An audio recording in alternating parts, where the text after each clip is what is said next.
ચૂંટણી પંચે શુક્રવારે જાહેરાત કરી છે કે 10 રાજ્યોમાં 24 રાજ્યસભા બેઠકો માટે 18 જૂને ચૂંટણી યોજાશે। ઉમેદવારી નોંધાવવાની છેલ્લી તારીખ 8 જૂન છે। આ બેઠકોના વર્તમાન સભ્યો 21 જૂનથી 19 જુલાઈ દરમિયાન નિવૃત્ત થઈ રહ્યા છે। ગુજરાત અને મધ્યપ્રદેશ સહિત 10 રાજ્યોની 24 બેઠકો માટે 18 જૂને મતદાન થશે।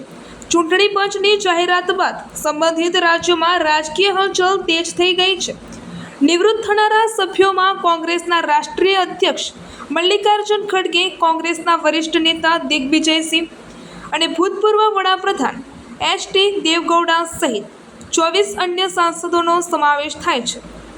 ચૂંટણી પંચ મુજબ આંધ્રપ્રદેશ, ગુજરાત અને કર્ણાટકમાં 4 બેઠકો માટે ચૂંટણી યોજાશે।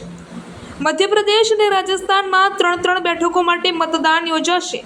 ઝારખંડમાં પણ 3 બેઠકો માટે ચૂંટણી યોજાશે। મણિપુર, મેઘાલય, આંધ્રપ્રદેશ અને મિઝોરમમાં 1 રાજ્યસભા બેઠક માટે મતદાન યોજાશે।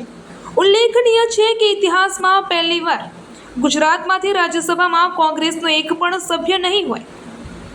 કોંગ્રેસના સાંસદ શક્તિસિંહ ગોહિલ નિવૃત્ત થઈ જશે। એક બેઠક જીતવા માટે 46 મતની જરૂર હોય છે અને કોંગ્રેસ પાસે ગુજરાતમાં માત્ર 12 ધારાસભ્યો જ છે।